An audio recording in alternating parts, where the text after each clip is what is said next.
ಎಸ್ಬಿಐನ bank manager ಉದ್ದಟತನ ಪ್ರಶ್ನೆ ಮಾಡಿ public TV ವರದಿಯನ್ನ ಪ್ರಸಾರ ಮಾಡಿತು. ಜೊತೆಗೆ ಕನ್ನಡಪರ ಸಂಘಟನೆಗಳು ಕೂಡ ಚಂದಾಪುರ ಎಸ್ಬಿಐ ಶಾಖೆಗೆ ದಾಂಗುಡಿ ಇಡೋ ಮೂಲಕವಾಗಿ ಅಲ್ಲಿ ಪ್ರತಿಭಟನೆಯನ್ನ ನಡೆಸಿದ್ರು. ಕನ್ನಡಕ್ಕೆ ಅವಮಾನ ಮಾಡಿದ ಮ್ಯಾನೇಜರ್ ಪ್ರಿಯಾಂಕ್ ಸಿಂಗರ್ನ ಎತ್ತಂಗಡಿ ಮಾಡಿದ್ದಾರೆ.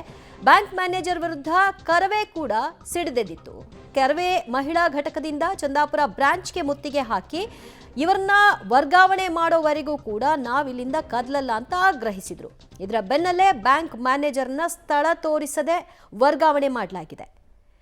ನೋಡಿ ಅಲ್ಲಿ ಯಾವ ರೀತಿಯಾಗಿ ಆಕೆ ಉದ್ದಟತನ ಪ್ರಶ್ನೆ ಪ್ರದರ್ಶಿಸಿದ್ರು ಅಂತ. ಕನ್ನಡ ಮಾತಾಡಲ್ಲ, ಇದು ಭಾರತ, ಇದು ಕರ್ನಾಟಕ ಅಲ್ಲ, ನಾನು ಮಾತಾಡೋದೇ ಇಲ್ಲ ಅಂತೆಲ್ಲ ದಿಮಾಕಿನ ವರ್ತನೆಯನ್ನ ತೋರಿದ್ರು. ಇದರ ಬೆನ್ನಲ್ಲೇ ಕನ್ನಡಿಗರು ಅದರ ಬಿಸಿ ಮುಟ್ಟಿಸಿದ್ದಾರೆ. ಅದರ ಪರಿಣಾಮ ಮ್ಯಾನೇಜರ್ ವರ್ಗಾವಣೆ.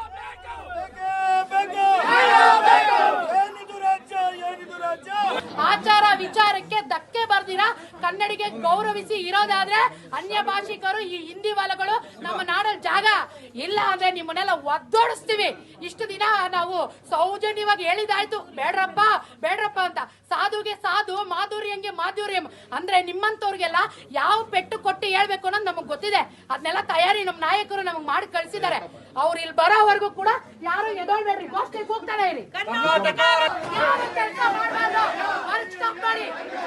ಕನ್ನಡಿಗರ ಬಗ್ಗೆ ಮಾತಾಡ್ಬಿಟ್ಟು ಕೆಲಸ ಮಾಡಕ್ಕಲ್ಲ, ಮಾಡಿ ನಾವು ಏನ್ ಮಾಡ್ತೀವಿ ಅಂತ ನಮಗೆ ಗೊತ್ತಿಲ್ಲ. ಅವ್ರು ಬರ್ಬೇಕು,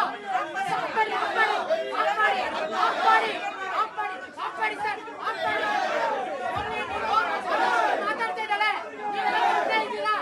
ಯಾವ ಕೆಲಸ ಮಾಡಬಾರ್ದು, ವರ್ಕ್ ಮಾಡಿ ಆಯ್ತಾ. ಕನ್ನಡಿಗರ ಬಗ್ಗೆ ಮಾತಾಡ್ಬಿಟ್ಟು ಕೆಲಸ ಮಾಡಕ್ಕಲ್ಲ, ವರ್ಕ್ ಮಾಡಿ ನಾವು ಏನ್ ಮಾಡ್ತೀವಿ ಅಂತ ನಮಗೆ ಗೊತ್ತಿಲ್ಲ.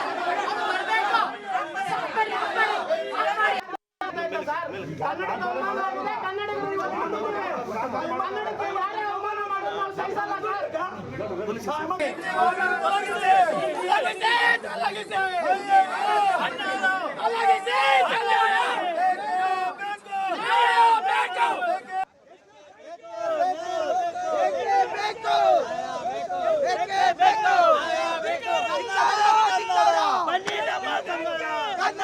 ಕನ್ನಡ ಬನ್ನಿ ನಮ್ಮ ಸಂಗಡ ಬೇಕೇ ಬೇಕು, ನ್ಯಾಯ ಬೇಕು, ಬೇಕೇ ಬೇಕು. ಇವತ್ತೇನು ಚಂದಾಪುರನ SBI ಬ್ರಾಂಚ್ನಲ್ಲಿ ಪ್ರಿಯಾಂಕಾ ಅನ್ನೋ ಒಂದು ಮಹಿಳೆ ಅವಾಚ್ಯ ಶಬ್ದದಿಂದ ಗ್ರಾಹಕರಿಗೆ ಹಿಂದಿಯಲ್ಲಿ ಮಾತಾಡಿ ಮರ್ಯಾದೆಯನ್ನು ಕಳೆದಿಲ್ಲ, ಕರ್ನಾಟಕದ ಮರ್ಯಾದೆಯನ್ನು ಕಳೆದಿಲ್ಲ. ಅಪ್ಪಟ ಕರ್ನಾಟಕದಲ್ಲಿ ಬಂದಿರುವಂಥ ಏನು ಪದೇ ಪದೇ ಈ SBI ಬ್ಯಾಂಕಿನ ಮ್ಯಾನೇಜರ್ಗಳು ಮತ್ತು ಸಿಬ್ಬಂದಿಗಳು ಕನ್ನಡದವ್ರ ಮೇಲೆ ದೌರ್ಜನ್ಯ ಮತ್ತು ಏನು ಚಲನಗಳು ಹಿಂದಿ ಮತ್ತು ಇಂಗ್ಲೀಷ್ ಕೊಡುವಂಥದ್ದು. ಯಾರೇ ಸಾರ್ವಜನಿಕರು ಹೋದಾಗ ಹಿಂದಿಯಲ್ಲೇ ಮಾತಾಡಬೇಕು ನೀವು, ನಮ್ಗೆ ಆದೇಶ ಇದೆ ಕೇಂದ್ರದಿಂದ. ದಬ್ಬಾಳಿಕೆ ಪದೇ ಪದೇ ನಮ್ಮ ಕನ್ನಡದ ಮೇಲೆ ದಬ್ಬಾಳಿಕೆ ಮಾಡ್ತಾಯಿದ್ದಾರೆ. ಇವತ್ತು SBI ಬ್ಯಾಂಕ್ ಬಗ್ಗೆ ನಾವು ವಿರುದ್ಧವಾಗಿ ಹೋರಾಟವನ್ನು ಮಾಡೋಕ್ಕೆ ಬಂದಿದ್ದೀವಿ. ನಾವೇನು ಇವತ್ತು ಆದೇಶ ಮಾಡ್ತಾಯಿದ್ದೀವಿ ಅವರಿಗೆ, ಒಂದು ತಿಂಗಳ ಒಳಗಡೆ ಎಷ್ಟು ಜನ ಕನ್ನಡದಲ್ಲಿ ಬ್ಯಾಂಕ್ ಮ್ಯಾನೇಜರ್ಗಳಿದ್ದಾರೆ SBI ಬ್ಯಾಂಕಲ್ಲಿ, ಕಡ್ಡಾಯವಾಗಿ ಎಲ್ಲ ಕನ್ನಡ ಕಲಿಬೇಕು. ಕನ್ನಡದವ್ರಿಗೆ ಇದು ಕರ್ನಾಟಕಕ್ಕೆ ಬಹಳ ಘೋರವಾಗಿರ್ತಕ್ಕಂಥ ಅಪಮಾನ. ಇವತ್ತು ಉತ್ತರ ಭಾರತವನ್ನು ಸಾಕ್ತಾ ಇರ್ತಕ್ಕಂಥದ್ದು ಕರ್ನಾಟಕ ರಾಜ್ಯ. ಇವತ್ತು ಬಹುತೇಕವಾಗಿ GSTಯನ್ನು ಕರ್ನಾಟಕ ರಾಜ್ಯ ಪಾವತಿಸಿಲ್ಲ ಅಂತಂದರೆ ಕೇಂದ್ರ ಸರ್ಕಾರಕ್ಕೆ ಆದಾಯ ಇಲ್ಲ.